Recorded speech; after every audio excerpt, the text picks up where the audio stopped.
Supreme court अहकामात के बाद तमाम असम्बलियों से मखसूस नशिस्तें वाले फारिग हो रहे हैं। इलेक्शन कमीशन ने कल कौमी और सूबाई असम्बलियों की इजाफी मखसूस नशिस्तों पर 77 अरकान की रुकनीत मुअत्तल कर दी है। नई पैदा होने वाली सूरत हाल ने बहुत सारे पार्लिमानी और आइनी मामलात को उलझा दिया है और हुकूमत के लिए भी सियासी और कानूनी मुश्किलात खड़ी होती नज़र आ रही हैं। हुकूमत को जिसे इजाफी नशिस्तें मिलने पर 2/3 अक्सरियत हासिल हो गई थी, वो आइन में तरमीम कर सकती थी, मगर अब सूरत हाल यकसर बदल गई है। ये सवालात भी उठ रहे हैं कि डी-सीट होने वालों ने chairman senate, deputy chairman senate के लिए वोट दिए थे। इन फैसलों की आईनी हैसियत पर भी क्या सवाल उठेंगे? अब सवालात तो सर्टनली हैं। साबिक सेक्रेटरी इलेक्शन कमीशन चाहिए भी हैं, क्योंकि उनका क्या लीगल स्टेटस था कि उन्होंने आके वोट दे के अब फिर फारग हो गए। मतलब अजीब सी बात लगती है ना। साबिक secretary election commission Kanwar Dilshad Ahmed sahab हमारे साथ है।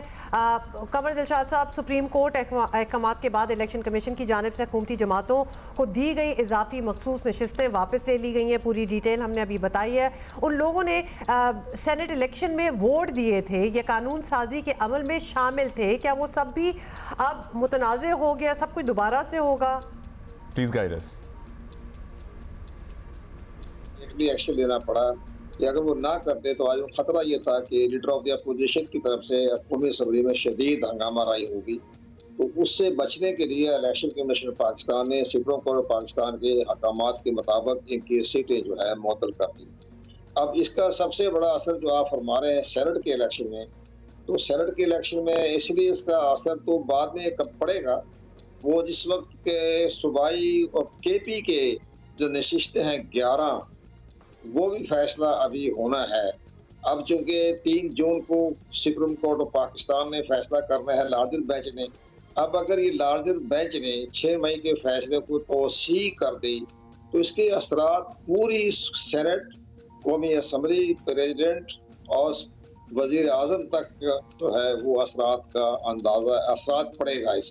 इसके हालात के मुताबिक ये हो जाना है, क्योंकि वो तमाम चैलेंज हो जाएंगे और जो उपरान जमात जो है मुस्लिम लीग N, वो 2/3 अक्सरियत से महरूम हो चुकी है और के फैसले के बाद कोई अपना 2/3 मेजॉरिटी के तहत आइन में तरमीम नहीं हो सकती और ये सिंपल मेजॉरिटी के तहत चलेगा और इसके असरात जो है मुमकिन है हुकूमत के ज़हनों में अभी हो, बजट पर बड़ा गहरा असर पड़ेगा। अच्छा कमर साहब, इतने लोग डी-सीट होने के बाद हुकूमती जमातों की पार्लियामेंट की पोजीशन ही बदल गई है। आगे बजट पास करवाना मुश्किल लग रहा है, ताकि हुकूमत को सुप्रीम कोर्ट का ये ऑर्डर चैलेंज करना पड़ेगा। क्या होता देख रहे हैं आप?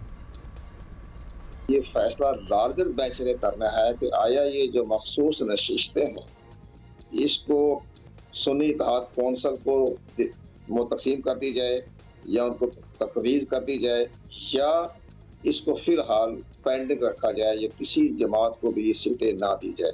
अगर वो किसी नई जमात को नहीं दी जाती तब भी हुकूमत को शदीद सियासी और इंतखाबी और पार्लिमानी नुकसानात पहुँचेंगे, क्योंकि उनकी मेजॉरिटी ख़त्म हो चुकी है।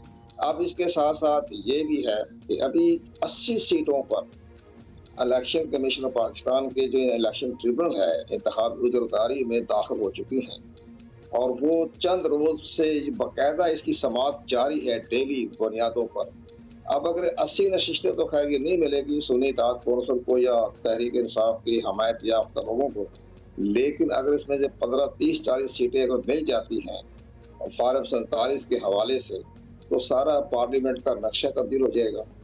और एक और बड़ी अहम बात है कि अभी चंद रोज में, एक हफ्ते के अंदर अंदर जो नवाज शरीफ का हल्का है 130, इसका इलेक्शन ट्रिब्यूनल का फैसला बहुत जल्दी आने वाला है। इसी तरह मरीम नवाज की भी सीट चैलेंज हो हुई है, हलीम खान की भी चैलेंज हुई हुई है और मोहम्मद चौधरी की भी अब जो है वो भी चैलेंज हुई हुई है।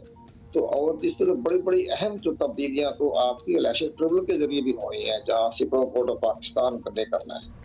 अच्छा, अब ये सुप्रीम कोर्ट के इस मामले में आने के बाद ये बहस भी है कि इलेक्शन कमीशन ऑफ पाकिस्तान के इख्तियारात हैं क्या? तो क्या इलेक्शन कमीशन से मुतालिक कवानीन और उसके किरदार से मुतालिक मजीद वजाहत भी अब होनी चाहिए? सुप्रीम कोर्ट ऑफ पाकिस्तान ने ये गौर करना है कि ये जो वोट जो हुए हैं ये तहरीक इंसाफ को वोट मिले हैं, ये आम उम्मीदवारों को या आज़ाद उम्मीदवारों को वोट नहीं पड़ा, ये सारा तहरीक इंसाफ का हमदर्दाना वोट था, जिसकी बना पर ये इलेक्ट हुए और कौमी असम्बली में पहुंच गए, तो नशिस्तें इन्हीं को मिलनी चाहिए। तो ये फैसला सेक्शन आर्टिकल 106 और 51 के तहत बड़ा अहम फैसला आना है, जिसमें ये कह देंगे कि ये सुन्नी इत्तेहाद कौंसिल को जीत दी जाए कि वो बतौर जमात तहरीक इंसाफ को सिंबल नहीं मिला था, लेकिन वोट तहरीक इंसाफ को पड़ा है। तो ये उनके जहन पे आ गया है, सुप्रीम कोर्ट ऑफ पाकिस्तान के ऑनरेबल जजों के जहन पे, कि ये फैसला आवाम का फैसला है, वोटर्स का फैसला है। तो ये उन्होंने फैसला जमहूर के मुताबिक करना है। इलेक्शन कमीशन मजबूत हो जाएगा, इंटरप्रिटेशन हो जाएगी। इलेक्शन कमीशन ने भी अपना फैसला क्या होता है। जी गॉट इट, बहुत शुक्रिया हमसे